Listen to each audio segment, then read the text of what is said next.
ಓಂ ಗೌಣಶ್ಚೇನ್ನಾತ್ಮಶಬ್ದಾತ್ ಓಂ ನ ಚ ಗೌಣಃ ಆತ್ಮ ದೃಶ್ಯೋ ವಾಚ್ಯಶ್ಚ ನಿರ್ಗುಣಃ ಇತಿ ಯುಕ್ತಂ. ಈಕ್ಷತ್ಯಧಿಕರಣಕ್ಕೆ ಸಂಬಂಧಪಟ್ಟಂತೆ ಇದು ಎರಡನೇ ಸೂತ್ರ ಮತ್ತು ಮೂಲ ಬ್ರಹ್ಮಸೂತ್ರಗಳಲ್ಲಿ 1ನೇ ಅಧ್ಯಾಯದ 1ನೇ ಪಾದದ 6ನೇ ಸೂತ್ರ ಇದು. ಈ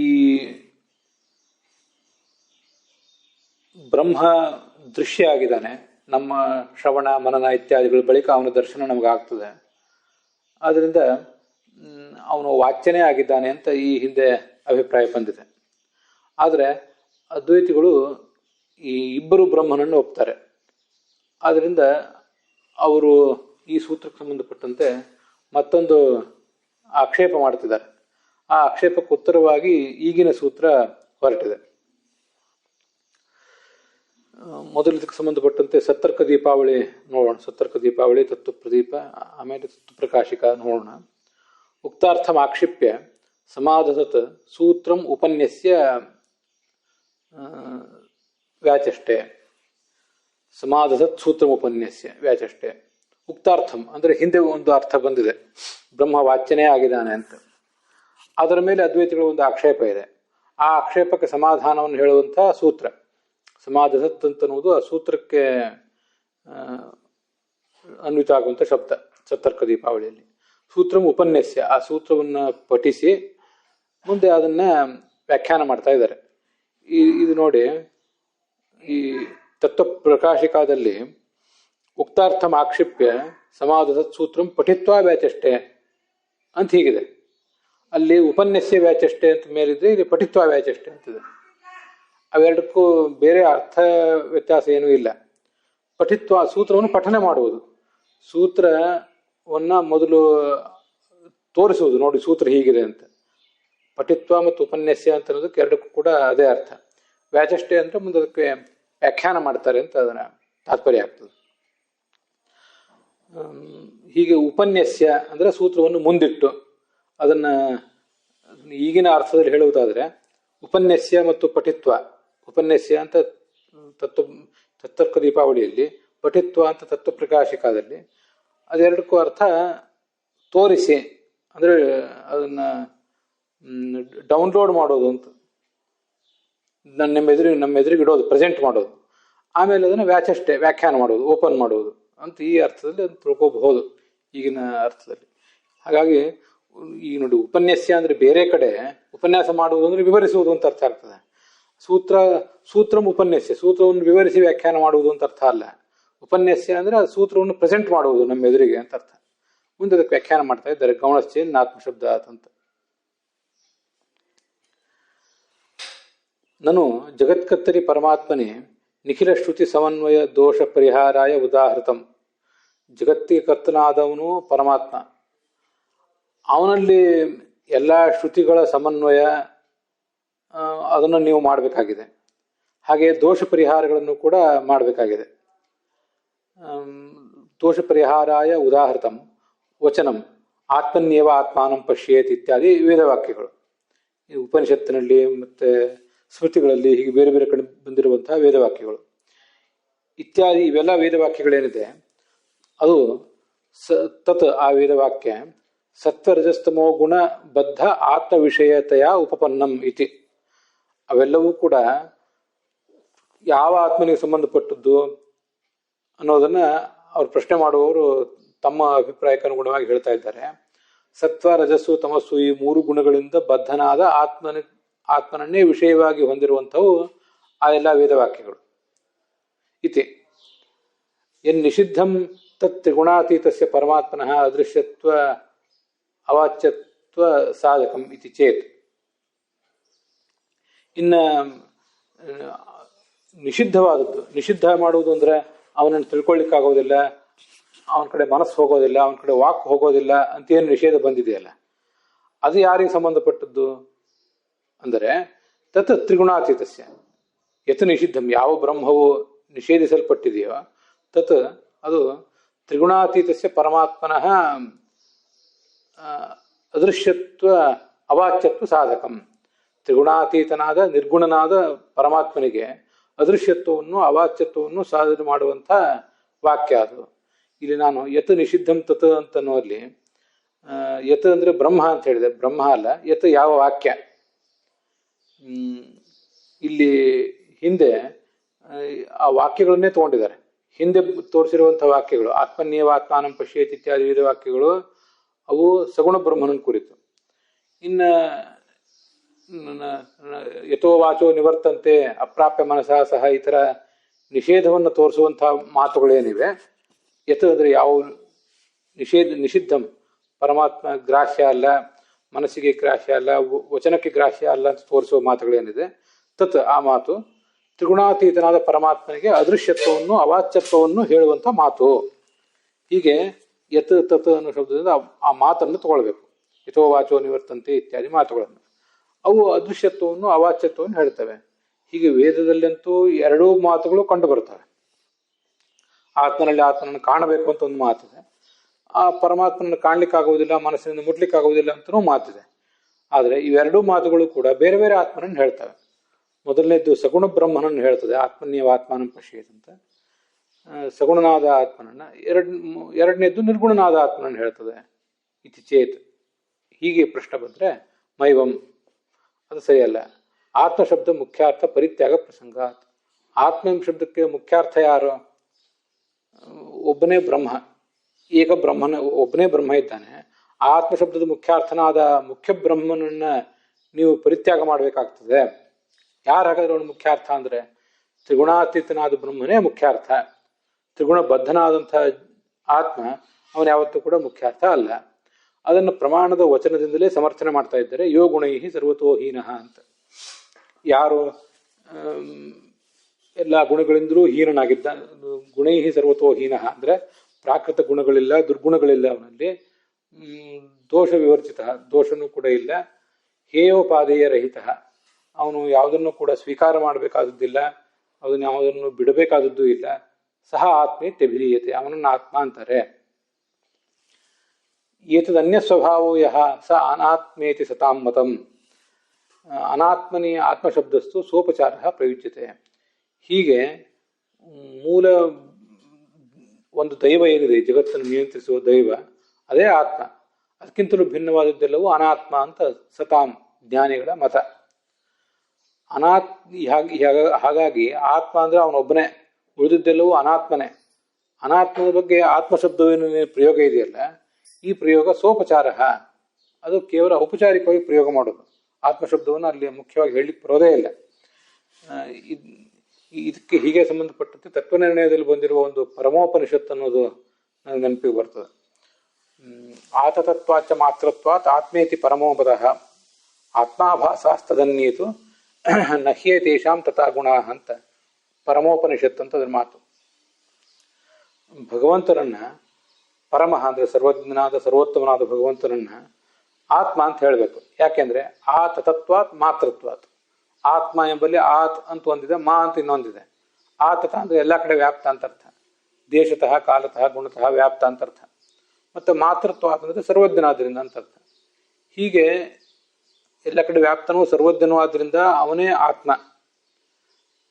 ತದನ್ಯೇತು, ಅವನಕ್ಕಿಂತ ಭಿನ್ನರಾದಂಥ ಜಡ ಎಲ್ಲ ಚೇತನರು ಹೇಳಿದ್ದಾರೆ, ಜಡವನ್ನು ಬಿಟ್ಬಿಡಿ, ಚೇತನರೂ ಕೂಡ ಆತ್ಮಾಭಾಸಾಹ, ಇವರು ಕೇವಲ ಆತ್ಮ ಆಭಾಸರು ಮಾತ್ರ ಆಗಿದ್ದಾರೆ. ಯಾಕೆಂದರೆ ನಹಿ ಏತೇಷಾಂ ತಥಾ ಗುಣಾಹ, ಅವ್ರು ಯಾರಿಗೂ ಕೂಡ ವ್ಯಾಪ್ತವಾದ ಗುಣಗಳಿಲ್ಲ. ವ್ಯಾಪ್ತವಾದ ಗುಣಗಳಿಂದ ಪೂರ್ಣತೆ ಇರುವುದು ಈ ಪರಮಾತ್ಮನಿಗೆ ಮಾತ್ರ ಅಂತ ಅಲ್ಲಿ ಬಂದಿದೆ. ಆತ್ಮಾಭಾಸ ಅಂತ ಅಲ್ಲಿ ಬಂದಿದೆ, ಇಲ್ಲಿ ಸೋಪಚಾರ ಅಂತ ಬಂದಿದೆ. ಅಲ್ಲಿ ಮೇಲಿನೊಂದು ವಾಕ್ಯ ಈ ಭಾಷೆಯಲ್ಲಿ ನಾನು ಓದಬೇಕು. ನಚ ಗೌಣ ಆತ್ಮ ದೃಶ್ಯೋ ವಾಚ್ಯಶ್ಚ ನ ನಿರ್ಗುಣ ಇತಿ ಯುಕ್ತಂ. ಗೌಣ ಆತ್ಮನೇ ಅಂದರೆ ಈ ಅಮುಖ್ಯನಾದ ಆತ್ಮ, ಮತ್ತೆ ಗುಣಬ್ರಹ್ಮಿತನಾದ, ಗೌಣ ಅನ್ನೋ ಶಬ್ದಕ್ಕೆ ಹಾಗರ್ಥ, ಗುಣವಿಶಿಷ್ಟನಾದ ಆತ್ಮ, ಅವನೇ ವಾಚ್ಯನಾಗಿದ್ದಾನೆ, ಅವನೇ ದೃಶ್ಯನಾಗಿದ್ದಾನೆ. ಒಂದು ಕಾಮ ಇದ್ರೆ ಒಳ್ಳೆಯದು, ದೃಶ್ಯ ವಾಚ್ಯಶ್ಚ. ಆದರೆ ನಿರ್ಗುಣ ಬ್ರಹ್ಮ ಏನಿದ್ದಾನೆ ಅವನು ವಾಚ್ಯನಲ್ಲ ಅಂತ ಈಗ ಅವ್ರ ಪ್ರಶ್ನೆ. ಗೌಣ ಅಂತ ಅನ್ನೋದಕ್ಕೆ ಗುಣಬದ್ಧ, ಗುಣವಿಶಿಷ್ಟ ಅಂತ ಒಂದು ಅರ್ಥ, ಇನ್ನೊಂದು ಅಪ್ರಧಾನ ಅಂತ ಅರ್ಥ. ಎರಡೂ ಅರ್ಥನೂ ತಿಳ್ಕೋಬಹುದು. ಇತಿ ನಯುಕ್ತಂ, ಇದು ಸರಿಯಲ್ಲ. ಯಾಕಂದ್ರೆ ಆತ್ಮಶಬ್ದವನ್ನು ಪ್ರಯೋಗ ಮಾಡಿದ್ದಾರೆ ಉಪನಿಷತ್ ಈ ವೇದಗಳಲ್ಲಿ. ಅದನ್ನೇ ವಾಮನ ಪುರಾಣದ ಮಾತಿನಿಂದ ಆಚಾರ್ಯ ತೋರಿಸಿದ್ದಾರೆ. ದ್ವೇವಾವ ಬ್ರಹ್ಮಣೋ ರೂಪೇ ಆತ್ಮಾಚೈವ ಅನಾತ್ಮಾಚ. ಬ್ರಹ್ಮನಿಗೆ ಎರಡು ರೂಪಗಳಿವೆ. ಒಂದು ಆತ್ಮ ಅಂತ ಆತ್ಮ ಅಂತ ಒಂದು ರೂಪ, ಅನಾತ್ಮ ಅಂತ ಇನ್ನೊಂದು ರೂಪ. ತತ್ರ ಯಹ ಸಹ ಆತ್ಮ, ಮೊದಲನೇದು ಆತ್ಮ ಅಂತ ಏನು ರೂಪ ಇದೆ ಅದು ಸಹ ನಿತ್ಯ, ಅನಾದಿ ನಿತ್ಯ, ಅದು ಶುದ್ಧ ದೋಷರಹಿತ ಕೇವಲ ಅಂದ್ರೆ ನಿಷ್ಕ್ರಿಯ ಅಂತ ಅರ್ಥ. ಏನು ಕೇವಲ ಆತ್ಮಾನಂ ನಿಷ್ಕ್ರಿಯತ್ವಾತ್ ವದಂತಿ ಅಂತ ಗೀತಾ ಪ್ರಸ್ಥಾನ ಅಥವಾ ಭಾಗವತ ತಾತ್ಪರ್ಯದಲ್ಲಿ ಒಂದು ಕಡೆ ಇದೆ. ಅದರಿಂದ ಕೇವಲ ಅಂದ್ರೆ ಅಖಂಡ, ತಾನೊಬ್ಬನೇ ಸರ್ವಜ್ಞ ಅಂತ ಅರ್ಥ. ಅದ್ರ ಜೊತೆಗೆ ನಿಷ್ಕ್ರಿಯ ಪ್ರಾಕೃತ ಗುಣರಹಿತ ಅಂತನೂ ಅರ್ಥ ಆಗ್ಬೋದು.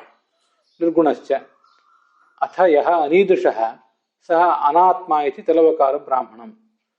ಇನ್ನು ಈ ನಿತ್ಯನಲ್ಲದ, ಶುದ್ಧನಲ್ಲದ, ಕೇವಲನಲ್ಲದ, ನಿರ್ಗುಣನಲ್ಲದ ಒಬ್ಬ ಏನಿದ್ದಾನಲ್ಲ ಅವನು ಅನಾತ್ಮ ಅಂತ ಹೀಗೆ ಶಾಸ್ತ್ರ ಹೇಳಿದೆ. ಇದು ತಲವಕಾರ ಬ್ರಾಹ್ಮಣ. ಸಾಮವೇದದ ತಲವಕಾರ ಇದೆಲ್ಲವೂ ಕೂಡ ಸಾಮವೇದಕ್ಕೆ ಸಂಬಂಧಪಟ್ಟದ್ದು. ಛಾಂದೋಗ್ಯ ಉಪನಿಷತ್ತು ಅದಕ್ಕೆ ಸಂಬಂಧಪಟ್ಟದ್ದು. ಈ ಸಾಮವೇದ ಮತ್ತು ಛಾಂದೋಗ್ಯ ಉಪನಿಷತ್ತು ಸಾಮವೇದಕ್ಕೆ ಸಂಬಂಧಪಟ್ಟದ್ದು. ತಲವಕಾರ ಉಪನಿಷತ್ತು ಅದು ಸಾಮವೇದಕ್ಕೆ ಸಂಬಂಧಪಟ್ಟದ್ದು. ಆ ತಲವಕಾರ ಸಂಹಿತ, ಆರಣ್ಯಕ, ಬ್ರಾಹ್ಮಣ, ಉಪನಿಷತ್ತು ಹೀಗೆಲ್ಲ ಇರ್ತದೆ. ಅದರಲ್ಲಿ ತಲವಕಾರ ಬ್ರಾಹ್ಮಣ ಇದು. ಪ್ರಚ ಮುಖ್ಯ ಸತಿ ಅಮುಖ್ಯಂ ವಿದ್ಯತೆ. ಮುಖ್ಯವಾದ್ದನ್ನೇ ತಗೊಳ್ಳಿಕ್ಕೆ ಬರುವಾಗ ಅಮುಖ್ಯವಾದನ್ನು ತಗೊಳ್ಳೋದು ಸರಿಯಲ್ಲ. ಮುಖ್ಯವಾದನ್ನು ತಗೊಂಡಿದ್ದರಿಂದ ಏನಾದರೂ ಬಾಧಕ ಇದ್ರೆ ಆವಾಗ ಅಮುಖ್ಯವನ್ನು ತಗೊಳ್ಬೇಕೇ ಹೊರತು ಯಾವತ್ತೂ ಮುಖ್ಯವನ್ನ, ಶಬ್ದದ ಮುಖ್ಯಾರ್ಥವನ್ನು ಯಾವತ್ತೂ ಕೂಡ ಬಿಡಬಾರ್ದು ಅಂತ ಅದರ ಅರ್ಥ. ಸೂತ್ರದ ಅರ್ಥ ಏನಾಗ್ತದೆ? ಗೌಣಶ್ಚೇತ್ ನ ಆತ್ಮಶಬ್ದಾತ್. ಈಕ್ಷಣೀಯನಾದ ಯಾವ ಬ್ರಹ್ಮನನ್ನ ಕುರಿತು ಶ್ರವಣ ಮಾಡಿ, ಮನನ ಮಾಡಿ, ಧ್ಯಾನ ಮಾಡಿ ಅವನನ್ನು ನಾವು ಸಾಕ್ಷಾತ್ಕರಿಸ್ಕೋಬೇಕಾಗಿದೆಯೋ ಆ ಬ್ರಹ್ಮನ ಕುರಿತಾಗಿ ಆತ್ಮ ಅಂತ ಶಬ್ದ ಪ್ರಯೋಗ ಮಾಡಿದ್ದಾರೆ. ಪ್ರಯೋಗ ಮಾಡಿರುವುದರಿಂದ ಅವನು ಮುಖ್ಯ ಆತ್ಮನೇ ಆಗಬೇಕೇ ಹೊರತು ಈ ಅಮುಖ್ಯ ಆತ್ಮ ಆಗುವುದು ಸಾಧ್ಯ ಇಲ್ಲ ಅಂತ ಅದರ ತಾತ್ಪರ್ಯ. ಮುಂದೆ ತತ್ವ ಪ್ರದೀಪದಲ್ಲಿ ಗೌಣಶ್ಚೇತ್ ನ ಆತ್ಮಶಬ್ದ ಅಂತಿದೆ. ಅದು ನೋಡಿ, ಅದು ಪ್ರಾಯ ಬೋಲ್ಡ್ ಲೆಟರ್ನಲ್ಲಿ ದಪ್ಪ ಅಕ್ಷರದಲ್ಲಿ ಇರಬೇಕಾಗಿತ್ತು. ಸೂತ್ರವನ್ನು ಆ ಥರ ಅವ್ರು ಬರ್ಕೊಂಡಿದ್ದಾರೆ ತಮ್ಮ ತತ್ವ ಪ್ರದೀಪದಲ್ಲಿ.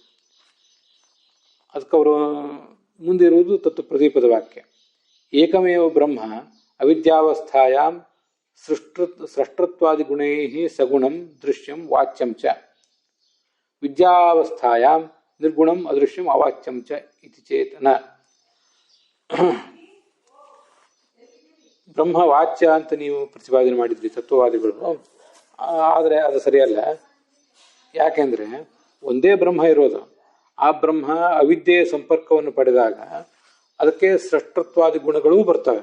ಆದ್ರಿಂದ ಅದು ಸಗುಣ ಆಗ್ತದೆ, ಮತ್ತು ಅದೇ ದೃಶ್ಯವೂ ಆಗ್ತದೆ, ವಾಚ್ಯವೂ ಆಗ್ತದೆ. ವಿದ್ಯಾ ಬಂದಾಗ, ತತ್ವಜ್ಞಾನ ಬಂದಾಗ ಅದು ನಿರ್ಗುಣ ಆಗ್ತದೆ, ಅದೇ ಅದೃಶ್ಯ ಅವಾಚ್ಯ. ಹೀಗೆ ಈ ಆತ್ಮನ್ಯವಾತ್ಮಾನಂ ಪಶ್ಯೇತ್ ಇತ್ಯಾದಿ ವೇದವಾಕ್ಯಗಳೇನಿವೆ ಅವು ಹೇಳುವುದು ಆ ದೃಶ್ಯವಾದ ವಾಚ್ಯವಾದ ಆ ಸಗುಣ ಬ್ರಹ್ಮವನ್ನು. ಯಥೋ ವಾಚೋ ನಿವರ್ತಂತೆ ಇತ್ಯಾದಿ ವೇದವಾಕ್ಯಗಳು ಹೇಳುವುದು ಆ ನಿರ್ಗುಣವಾದ ಅದೃಶ್ಯವಾದ ಬ್ರಹ್ಮವನ್ನ ಅಂತ. ಇತಿ ಚೇತ್ ನ, ಇದು ಸರಿಯಲ್ಲ. ಆತ್ಮಶಬ್ದ, ಅಲ್ಲಿ ಆತ್ಮ ಅಂತ ಶಬ್ದ ಪ್ರಯೋಗ ಇದೆ. ಆತ್ಮನ ಶಬ್ದ ಪ್ರಯೋಗವನ್ನು ನೀವು ಹೀಗೆ ತಿರುಚುವುದು ಸರಿಯಲ್ಲ ಅಂತ ತಾತ್ಪರ್ಯ. ತಸ್ಮಿನ್ ಈಕ್ಷಣೀಯೇ ಬ್ರಹ್ಮಣಿ, ಆ ಈಕ್ಷಣೀಯ ನಮ್ಮ ಜ್ಞಾನಕ್ಕೆ ವಿಷಯನಾಗುವ ಬ್ರಹ್ಮನಲ್ಲಿ ತಾಭಿರೇವ ಶ್ರುತಿವಿಹಿ, ಅವೇ ಎಲ್ಲ ಶ್ರುತಿಗಳನ್ನು ನೀವು ಗಮನಿಸಿದರೆ ಆತ್ಮನ್ಯೇವ ಆತ್ಮಾನಂ ಪಶ್ಯೇತ್, ಮತ್ತೆ ಅಜ ಆತ್ಮ ಮಹಾನ್ ಧ್ರುವ ಇತ್ಯಾದಿವಿಹಿ, ಅವೇ ಆತ್ಮಶಬ್ದಗಳು, ಅವೇ ಶ್ರುತಿ ಪುರಾಣ ಇತ್ಯಾದಿ ವೇದವಾಕ್ಯಗಳು ಆತ್ಮಶಬ್ದವನ್ನು ಪ್ರಯೋಗ ಮಾಡಿವೆ. ಇತ್ಯಾದಿಭಿಹಿ ತಾಭಿರೇವ ಶ್ರುತಿಭಿಹಿ, ಇವೇ ಮೊದಲಾದ ಶ್ರುತಿಗಳಿಂದ ಆತ್ಮಶಬ್ದದಲ್ಲಿ ಪ್ರಯೋಗಿಸಲ್ಪಟ್ಟಿದೆ. ನಚ ಸಗುಣಸ್ಯ ಆತ್ಮಶಬ್ದ ವಾಚ್ಯತ್ವ ಅಸ್ತಿ ಇತ್ಯಾಹ. ನೀವು ಯಾವ ಸಗುಣ ಆತ್ಮನನ್ನು ಹೇಳಿ ಕೊಟ್ಟಿದ್ದೀರಲ್ಲ, ಸಗುಣ ಬ್ರಹ್ಮ ಅಂತ, ಆ ಸಗುಣ ಬ್ರಹ್ಮ ಅಂದರೆ ಅವಿದ್ಯಾ ಸಂಪರ್ಕವುಳ್ಳಂತಹ ಬ್ರಹ್ಮ, ಅದು ಆತ್ಮಶಬ್ದ ವಾಚ್ಯವೇ ಅಲ್ಲ, ಆತ್ಮಶಬ್ದದ ಮುಖ್ಯಾರ್ಥ ಅದಲ್ಲ.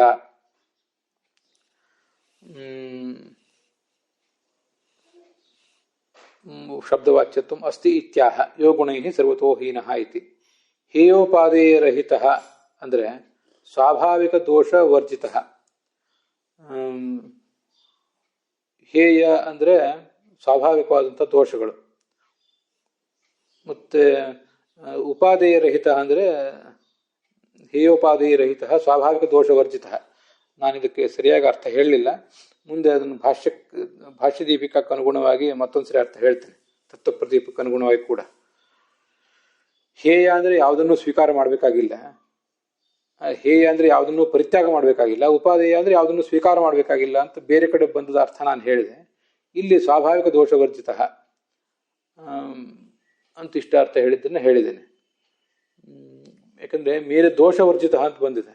ಸ್ವಾಭಾವಿಕವಾಗಿಯೂ ಭಗವಂತನಿಗೆ ಯಾವುದೇ ದೋಷ ಇಲ್ಲ, ಯಾವುದಾದ್ರೂ ಸಂಪರ್ಕದಿಂದಲೂ ಅವನಲ್ಲಿ ದೋಷ ಬರೋದಿಲ್ಲ ಅಂತ ಹೀಗೆ ಅರ್ಥ ತ್ರಿವಿಕ್ರಮ ಪಂಡಿತರು ಹೇಳುವಂತೆ ಕಾಣಿಸ್ತದೆ. ಅದು ನೋಡೋಣ. ಸರ್ವಗುಣ ಪೂರ್ಣನೂ ಆದವನು ಅಂತ ಹೀಗಾದ ಅರ್ಥ. ದ್ವೇವಾವ ಬ್ರಹ್ಮಣೋ ರೂಪೇ ಇತ್ಯತ್ರ, ಆ ತಲವಕಾಲ ಬ್ರಾಹ್ಮಣದ ವಾಕ್ಯದಲ್ಲಿ ಇತ್ಯತ್ರ ಅನಾತ್ಮನಃ ಬ್ರಹ್ಮರೂಪತ್ವ ತತಧೀನತ್ವಾತ್. ಇಲ್ಲಿ ಬ್ರಹ್ಮನಿಗೆ ಎರಡು ರೂಪಗಳು ಅಂತ ಬಂದಿದೆಯಲ್ಲ, ಬ್ರಹ್ಮನಿಗೆ ಎರಡು ರೂಪ ಅಂದ್ರೆ ಏನರ್ಥ? ಮೊದಲನೇದ್ದು ಅವನ ಸ್ವರೂಪವೇ, ಪರಬ್ರಹ್ಮನ ಸ್ವರೂಪವೇ ಅದು. ತತ್ರ ಯಹ ಸಹ ಆತ್ಮ ನಿತ್ಯ ಶುದ್ಧ ಕೇವಲೋ ನಿರ್ಗುಣಶ್ಚ ಅಂತೇನು ಬಂದಿದೆ ಅದು ಸ್ವಯಂ ಪರಮಾತ್ಮನ ಸ್ವರೂಪವೇ, ಅದ್ರ ಬಗ್ಗೆ ಏನು ಸಂಶಯ ಇಲ್ಲ, ಪೂರ್ಣ ಅಭಿನ್ನವೇ. ಎರಡನೇದ್ದು ಅನೀದೃಶಃ, ಅನಿತ್ಯವಾದ ಅಶುದ್ಧವಾದ ಕೇವಲವಲ್ಲದ ನಿರ್ಗುಣವಲ್ಲದ ರೂಪ ಅನಾತ್ಮ ಅಂತೇನಿದೆ ಅದು ಭಗವಂತನ ರೂಪ ಅಂದ್ರೆ ಹೇಗೆ? ಅದು ಭಗವಂತನ ಸ್ವರೂಪನ ಅಂತ ಪ್ರಶ್ನೆ ಬಂದ್ಬಿಡ್ತದೆ. ಯಾಕಂದ್ರೆ ಶಾಸ್ತ್ರ ಇರುವುದು ಹೀಗೆ ನೋಡಿ, ಭಗವಂತನ ಮತ್ಸ್ಯ ಕೂರ್ಮ ವರಾಹ ಮೊದಲಾದ ಎಲ್ಲ ರೂಪಗಳನ್ನು ಅವುಗಳನ್ನೂ ಅವನ ರೂಪ ಅಂತ ಹೇಳ್ತದೆ. ಇನ್ನು ಈ ಅದಕ್ಕಿಂತಲೂ ಭಿನ್ನವಾದಂಥ ಈ ಜೀವವನ್ನು ಕೂಡ ಅವನ ರೂಪ ಅಂತ ಹೇಳ್ಬಿಡ್ತದೆ. ರೂಪ ಅಂಶ ಇವೆಲ್ಲ ಶಬ್ದಗಳನ್ನು ಹಾಗೆ ಪ್ರಯೋಗ ಮಾಡ್ತಾರೆ. ಮಮೈವಾಂಶೋ ಜೀವಲೋಕೆ ಜೀವಭೂತ ಸನಾತನಃ, ನನ್ನದೇ ಅಂಶ, ಭಗವದ್ಗೀತಾದಲ್ಲೂ ಹಾಗೆ ಪ್ರಯೋಗ ಮಾಡ್ತಾನೆ. ಮತ್ಸ್ಯ ಕೂರ್ಮ ವರಾಹಾದಿಗಳು ನನ್ನ ಅಂಶ, ಜೀವವು ನನ್ನ ಅಂಶ ಅಂತ ಪ್ರಯೋಗ ಮಾಡ್ತಾನೆ. ಅಲ್ಲಿ ಮತ್ತೆ ಅಂಶ ಅಂದ್ರೆ ಒಂದು ಭಿನ್ನಾಂಶ, ಇನ್ನೊಂದು ಅಭಿನ್ನಾಂಶ. ಮತ್ಸ್ಯ ಕೂರ್ಮಾದಿಗಳು ನನ್ನ ಅಂಶ ಅಂದ್ರೆ ಅದು ಅಭಿನ್ನಾಂಶ ಅಂತ ಅರ್ಥ, ಜೀವ ನನ್ನ ಅಂಶ ಅಂದ್ರೆ ಭಿನ್ನಾಂಶ ಅಂತ ಅರ್ಥ, ನನ್ನ ಅಧೀನ ಅಂತ ಅರ್ಥ ಅಂತ ಅಲ್ಲಿ ಸಮಾಧಾನ ಕೊಟ್ಟಿದ್ದಾರೆ. ಹಾಗೆ ದೇವಾ ಬ್ರಹ್ಮಣೋ ರೂಪೆ ಅನ್ನುವಲ್ಲಿ ಅನಾತ್ಮನಾದ ಈ ಜಗತ್ತೇನಿದೆ, ಜಡಚೇತನಾತ್ಮಕವಾದ ಜಗತ್ತು, ಅದೆಲ್ಲವೂ ಕೂಡ ಬ್ರಹ್ಮನ ರೂಪ ಆಗುವುದು ಹೇಗೆ ಅಂದರೆ ತದಧೀನತ್ವ, ಬ್ರಹ್ಮನ ಅಧೀನ ಆದ್ರಿಂದ ಅದು ಬ್ರಹ್ಮರೂಪ ಆಗ್ತದೆ ಅಂತ ಅದರ ತಾತ್ಪರ್ಯ. ಸರ್ವಂ ಖಲ್ವಿದಂ ಬ್ರಹ್ಮ ಇತಿವತ್ತು ತತ್ ಪ್ರತಿಮಾತ್ವಾದ್ವಾ, ಎರಡದಕ್ಕೆ ಅಧೀನ. ಈ ಜಗತ್ತನ್ನ ಬ್ರಹ್ಮ ಅಂತ ಹೇಳುವಂತೆ ಅನೇಕ ವಾಕ್ಯಗಳು ಕಾಣಿಸ್ತಾವಲ್ಲ, ಅದು ಎರಡಕ್ಕೂ ಇವೆರಡು ಕಾರಣ. ಸರ್ವಸ್ಯ ತದಧೀನತ್ವಾತ್, ಎಲ್ಲವೂ ಕೂಡ ಅವನ ಅಧೀನ ಆದ್ದರಿಂದ ಅವನನ್ನ ಆ ಅಭೇದದಿಂದ ಪ್ರಯೋಗ ಮಾಡ್ತಾರೆ. ಇನ್ನೊಂದು ಸರ್ವವು ಅವನಿಗೆ ಪ್ರತಿಮಾ ಆದ್ದರಿಂದ, ಸರ್ವವನ್ನು ಅವನು ವ್ಯಾಪಿಸಿರುವುದರಿಂದ, ಹೀಗೆಲ್ಲ ಅನೇಕ ಅರ್ಥಗಳನ್ನು ಹೇಳ್ತಾರೆ. ಅದು ಭಗವದ್ಗೀತಾದಲ್ಲಿ ಕೂಡ ಬಂದಿದೆ. ಸರ್ವಂ ಸಮಾಪ್ನೋಷಿ ತತ್ವೋಷಿ ಸರ್ವ ಅಂತ. ಇದಕ್ಕಿಂತ ಹೆಚ್ಚಿನ ಮಾತು ಬೇರೆ ಏನೂ ಬೇಕಾಗಿಲ್ಲ. ನೀನನ್ನ ಭಗವಂತನೇ ನಿನ್ನನ್ನು ಸರ್ವ ಅಂತಾರೆ, ಸರ್ವಂ ಖಲ್ವಿದಂ ಬ್ರಹ್ಮ ಅಂತಾರೆ. ಯಾಕೆ ಅಂತಾರೆ ಅಂದ್ರೆ ಸರ್ವಂ ಸಮಾಪ್ನೋಷಿ, ಎಲ್ಲವನ್ನೂ ನೀನು ವ್ಯಾಪಿಸಿಕೊಂಡಿರುವುದರಿಂದ ನೀನೇ ಎಲ್ಲವೂ, ಹೊರತು ನೀನು ಎಲ್ಲದರಿಂದ ಅಭಿನ್ನ ಅಲ್ಲ. ಸತಶ್ಚ ಅಸತಶ್ಚೈವ ಸರ್ವಸ್ಯ ಸದಾ ಜ್ಞಾನಾತ್ ಸರ್ವಮೇನಂ ಪ್ರಚಕ್ಷತೆ ಅಂತ ಮಹಾಭಾರತದ ಉದ್ಯೋಗ ಪರ್ವದಲ್ಲಿ ಮತ್ತೊಂದು ಮಾತಿದೆ. ಸತಶ್ಚ ಅಸತಶ್ಚೈವ ಸರ್ವಸ್ಯ ಪ್ರಭವಾಪ್ಯಯಾತ್ ಸರ್ವಸ್ಯ ಸದಾ ಜ್ಞಾನಾತ್ ಸರ್ವಮೇನಂ ಪ್ರಚಕ್ಷತೆ. ಈ ಜಗತ್ತಿನಲ್ಲಿ ಸರ್ವವೂ ಕೂಡ ಪೃಥ್ವಿ, ಅಪ್ಪು, ತೇಜಸ್ಸು ಮೊದಲಾದ ಸತ್, ವಾಯು ಮತ್ತು ಆಕಾಶಗಳೆಂಬತಕ್ಕಂಥ ಅಸತ್, ಇವೆಲ್ಲವೂ ಕೂಡ ನಿನ್ನಿಂದ ಹುಟ್ಟಿದೆ, ನಿನ್ನಲ್ಲೇ ನಾಶ ಹೊಂದುತ್ತದೆ. ಇದು ಒಂದು ಕಾರಣ. ಮತ್ತು ಸರ್ವವನ್ನು ನೀನು ತಿಳಿದಿದ್ದಿ, ಸರ್ವಜ್ಞನಾದ್ರಿಂದ ನೀನು ಸರ್ವ ಅಂತ ಇನ್ನೊಂದು ವ್ಯಾಖ್ಯಾನ ಮಹಾಭಾರತ ಹೇಳಿದೆ. ಸರ್ವವನ್ನು ವ್ಯಾಪಿಸಿರುವುದರಿಂದ ನೀನು ಸರ್ವ ಅಂತ ಭಗವದ್ಗೀತಾ ಹೇಳಿದೆ. ಭಾಗವತ ತಾತ್ಪರ್ಯದಲ್ಲಂತೂ 3-4 ಉಲ್ಲೇಖಗಳನ್ನು ಆಚಾರ್ಯ ತೋರಿಸ್ತಾರೆ. ಎಲ್ಲವೂ ನಿನ್ನ ಅಧೀನ ಆದ್ರಿಂದ ನೀನೇ ಎಲ್ಲವೂ, ಎಲ್ಲವೂ ನಿನಗೆ ಪ್ರತಿಮೆ ಆದ್ರಿಂದ ನೀನೇ ಎಲ್ಲವೂ. ತತ್ವಮಸಿ, ನೀನೇ ತತ್ ಅಂದ್ರೆ ಈ ಜಗತ್ತು ನಿನಗೆ ಪ್ರತಿಮೆ ಅಂತ ಅರ್ಥ. ಹೀಗೆ ಒಂದು ಅಧೀನ ಅಂತ ಅರ್ಥ, ಒಂದು ಪ್ರತಿಮೆ ಅಂತ ಅರ್ಥ. ಮತ್ತೆ ಮುಂದೆ ನಾವಾಗ ತೋರಿಸಿದಂತೆ ಎಲ್ಲವನ್ನೂ ನೀನು ತಿಳಿದಿರುವುದರಿಂದ ನೀನೇ ಎಲ್ಲವೂ, ಹೊರತು ಅಭಿನ್ನ ಅಲ್ಲ. ರೂಪಿತೆ ಅಸ್ಮಿನ್ ತದಿತಿ ತದ್ರೂಪ ಮೇತತ್. ಅಸ್ಮಿನ್ ಈ ಜಡವಾದ ಮತ್ತು ಚೇತನ, ಲಕ್ಷ್ಮೀ ಬ್ರಹ್ಮ ಮೊದಲಾದ ಚೇತನ ಏನಿದೆ ಇದರಲ್ಲಿ, ಅಸ್ಮಿನ್ ಈ ಇದರಲ್ಲಿ ರೂಪ್ಯತೆ, ಬ್ರಹ್ಮವು ರೂಪಿಸಲ್ಪಡುತ್ತದೆ ಅಂದ್ರೆ ಆಲೋಚಿಸಲ್ಪಡುತ್ತದೆ, ಚಿಂತಿಸಲ್ಪಡುತ್ತದೆ, ಧ್ಯಾನಿಸಲ್ಪಡುತ್ತದೆ. ಈ ವಿಗ್ರಹದಲ್ಲಿ ಇದನ್ನ ವಿಗ್ರಹವನ್ನಾಗಿ ಮಾಡಿಕೊಂಡು ನಾವು ಬ್ರಹ್ಮನನ್ನ ಅಲ್ಲಿ ಕಾಣ್ತೇವೆ. ಆದ್ರಿಂದ ಅದು ರೂಪ, ಹೊರತು ಅಭಿನ್ನ ಆದ್ರಿಂದ ರೂಪ ಅಂತ ಅದರ ತಾತ್ಪರ್ಯ ಅಲ್ಲ. ಇಷ್ಟು ಸತ್ತರ್ಕ ದೀಪಾವಳಿ ಮತ್ತೆ ತತ್ವಪ್ರದೀಪ. ಅಲ್ಲಿಗೆ ಇವತ್ತಿನ ಈ ಭಾಗ ಸಮಾಪ್ತವಾಗಿದೆ.